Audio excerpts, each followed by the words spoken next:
혼례 전날까지 그 처녀는 말을 했습니다. 잘 웃는 아이였습니다. 우물가에서 물을 깃다가도 노래를 흥얼거리면 지나가던 사람들이 발걸음을 멈추고 한 번쯤 돌아보던 그런 아이였습니다. 그런데 혼례가 끝난 다음 날 아침 그 아이가 입을 닫았습니다. 아이의 소리를 내지 않았습니다. 하루가 아니었습니다. 며칠도 아니었습니다.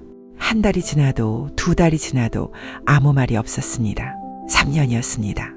3년 동안 이 며느리는 시어머니에게도 남편에게도 단 한마디도 하지 않았습니다. 벙어리는 아니었습니다.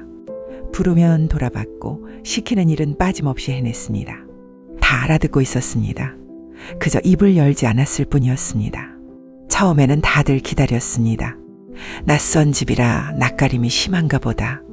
며칠 지나면 괜찮아지겠지 하고 넘겼습니다. 하지만 석 달이 넘어가자 집안 분위기가 달라지기 시작했습니다. 시어머니가 참다 못해 소리쳤습니다. 한마디만 해라. 어머님 그 두 글자면 된다. 며느리는 고개만 숙였습니다. 남편도 물었습니다. 말을 하면 되는 일이요. 왜 입을 닫고 있는 것이오? 그래도 아무 말이 없었습니다. 이 집에서 쫓겨나지 않는 방법은 단 하나였습니다. 입을 여는 것, 딱 한마디면 되는 일이었습니다. 그런데도 이 며느리는 그 쉬운 일을 하지 않았습니다. 결국 쫓겨나는 쪽을 택했습니다. 왜? 그 이유는 3년 뒤에야 드러났습니다. 시아버지가 임종을 앞두고 며느리의 손을 붙잡았을 때였습니다. 그리고 말했습니다.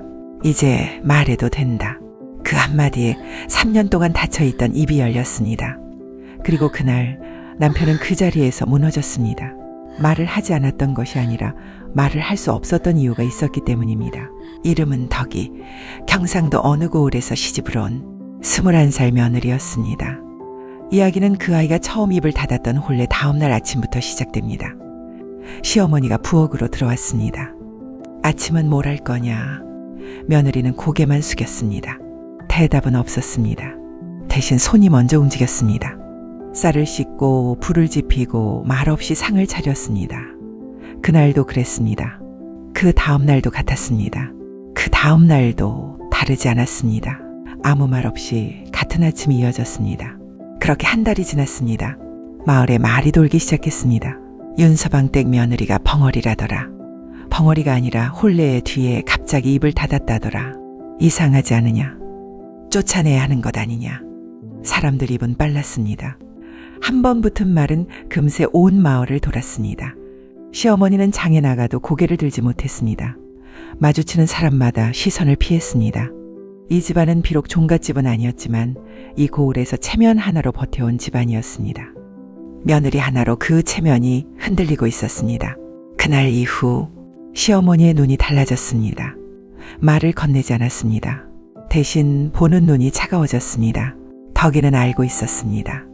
그 눈이 바뀐 것을. 그래도 하는 일은 달라지지 않았습니다. 새벽이면 가장 먼저 일어나 불을 지폈습니다.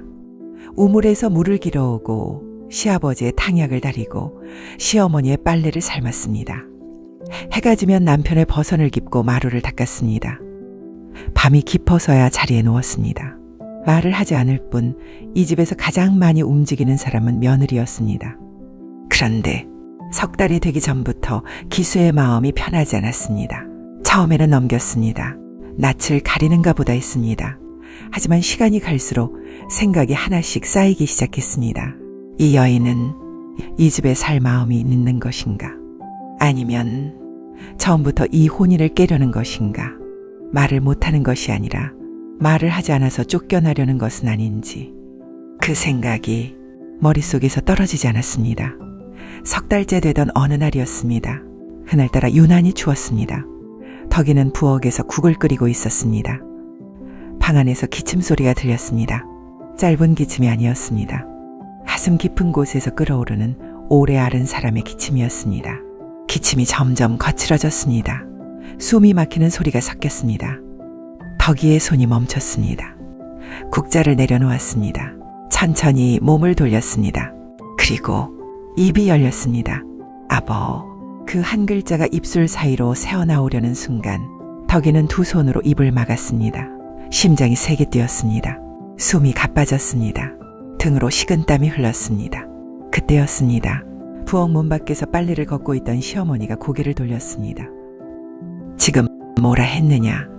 덕이는 고개를 숙였습니다. 아무 말도 하지 않았습니다. 시어머니가 한 걸음 다가왔습니다. 지금 입을 열었지. 내가 분명히 들었다. 눈빛이 바뀌었습니다. 인연이 지금껏 우리를 속인 것이냐? 목소리가 높아졌습니다. 마당까지 울렸습니다. 기수가 방에서 나왔습니다. 시아버지도 몸을 끌고 마루까지 나왔습니다. 시어머니가 다시 외쳤습니다. 방금 소리를 냈다. 이 며느리가 우리를 속이고 있었던 것이다. 기수가 아내를 보았습니다. 덕이는 이미 무릎을 꿇고 있었습니다. 고개를 들지 않았습니다. 고개를 들어보시오. 기수의 목소리는 낮았지만 떨리고 있었습니다. 내 앞에서 한마디만 하시오. 덕이는 움직이지 않았습니다. 한마디면 끝나는 일이요. 그 말에도 입은 열리지 않았습니다. 두 손이 치마를 꽉 쥐고 있었습니다. 손끝이 하얗게 질려 있었습니다. 그때였습니다. 그만하시오. 낮은 목소리였습니다. 시아버지였습니다. 마루 끝에 앉아 있었습니다. 숨이 거칠었습니다. 몸을 일으킨 것만으로도 힘겨워 보였습니다. 며느리가 말을 안 한다고 이 집이 무너지는 것은 아니오. 시어머니가 돌아보았습니다. 하지만 영감, 그만하시오. 이번엔 더 단단했습니다. 시어머니의 입이 닫혔습니다. 기수도 더 묻지 않았습니다. 덕이는 한참을 그대로 있었습니다. 그 자리에 무릎을 꿇은 채 아무도 없는 부엌으로 돌아왔을 때 국은 이미 한 번 넘쳐 있었습니다. 덕이는 말없이 국자를 들었습니다. 넘친 자국을 닦고 다시 천천히 저었습니다. 그날 밤 덕이는 잠들지 못했습니다. 이불 속에서 입술을 깨물고 있었습니다. 아버, 그 한 글자. 석 달을 참았는데 단 한 번의 기침 소리에 무너질 뻔했습니다. 다시는 입을 열어서는 안 된다고. 덕이는 그렇게 소리 없이 되뇌었습니다. 입술만 움직여서. 석 달이 지나고 반년이 지나고 어느덧 1년이 되었습니다. 덕이가 이 집에 들어온 지 꼭 1년이 되던 날이었습니다. 그날 기수가 장터에서 돌아왔습니다. 얼굴이 좋지 않았습니다. 저녁상이 차려졌는데도 숟가락을 들지 않았습니다. 한참을 그러고 앉아있다가 기수가 입을 열었습니다. 오늘 장터에서 이 고을 훈장을 만났소. 덕이의 손이 멈췄습니다. 훈장이 말하더이다.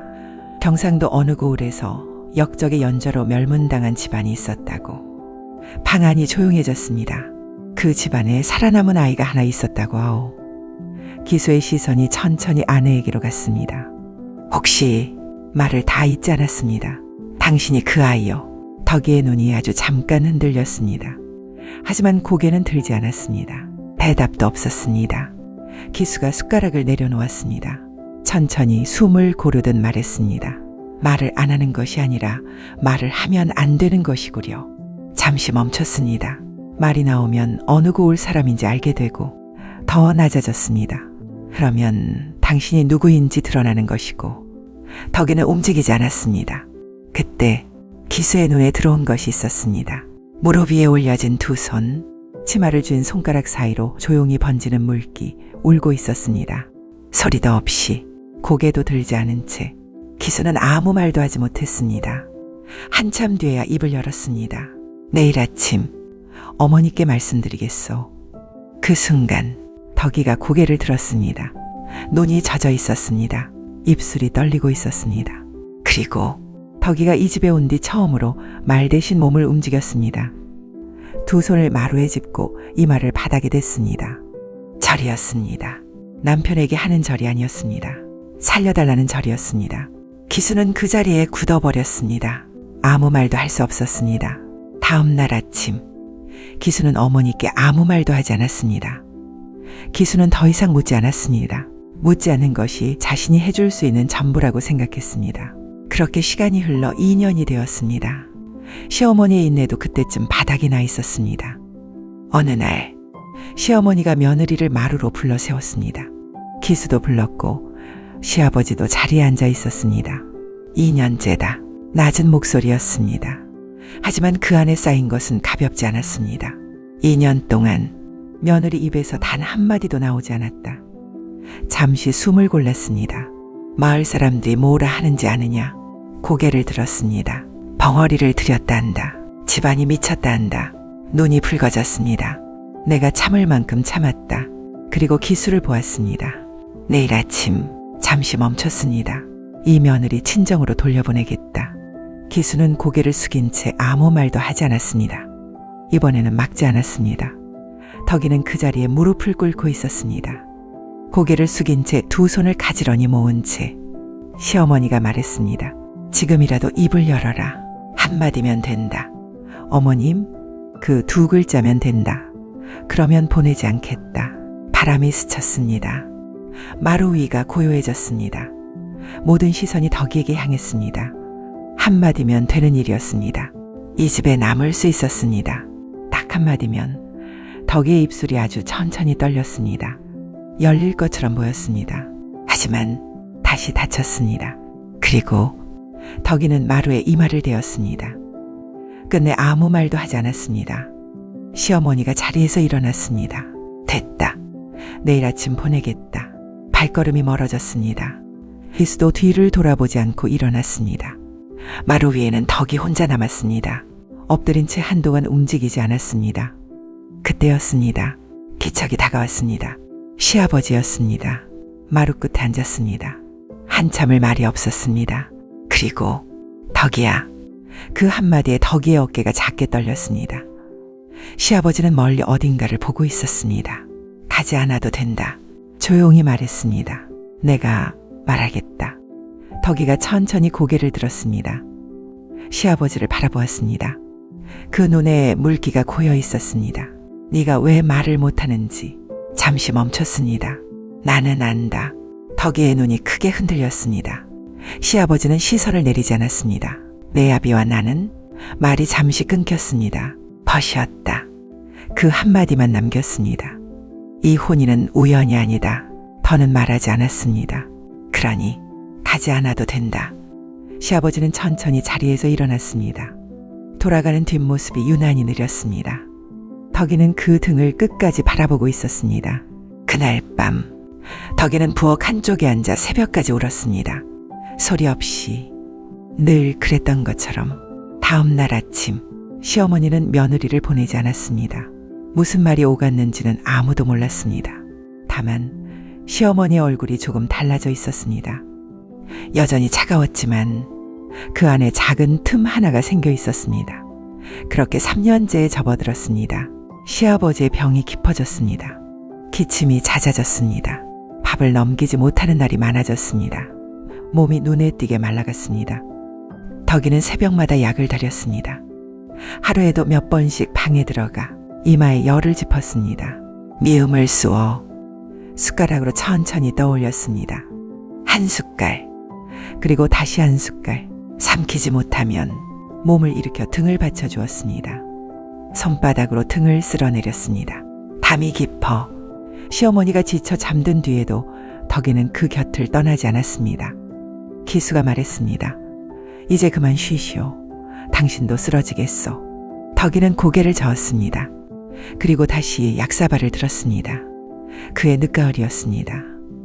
감나무 잎이 모두 떨어지고 마당에 서리가 내려앉던 때였습니다. 시아버지의 숨이 눈에 띄게 얕아졌습니다. 의원이 고개를 저었습니다. 방 안쪽에서 시어머니가 조용히 울고 있었습니다. 기수는 아버지 곁에 앉아 있었습니다. 덕이는 약사발을 들고 방 안으로 들어왔습니다. 시아버지의 눈이 천천히 며느리를 향했습니다. 흐린 눈이었습니다. 하지만 아직 놓지 않은 것이 있었습니다. 손을 들었습니다. 힘이 거의 남지 않은 손이었습니다. 그 손이 덕이의 손을 찾았습니다. 닿았습니다. 시아버지가 입을 열었습니다. 덕이야. 방 안이 고요해졌습니다. 시아버지가 며느리를 똑바로 보았습니다. 그리고 이제 숨이 끊어졌다 이어졌습니다. 말해도 된다. 그 한마디가 조용히 떨어졌습니다. 기수의 눈이 흔들렸습니다. 시어머니도 움직이지 못했습니다. 덕이는 그 손을 잡은 채 아무 말도 하지 못했습니다. 시아버지가 다시 입을 열었습니다. 나는 숨이 끊어질 듯 이어졌습니다. 내 아비와 나는 벗이었다. 잠시 숨이 막혔습니다. 무고인 줄 알면서도 나는 입을 다물었다. 살릴 수 있었는데 외면했다. 짧은 숨이 이어졌습니다. 그래서 너만은 놓지 않으려 했다. 그것으로 충분했습니다. 더는 말이 이어지지 않았습니다. 덕이의 눈에서 눈물이 터졌습니다. 3년 동안 참았던 것이 한 번에 무너졌습니다. 소리가 났습니다. 말이 아니었습니다. 울음이었습니다.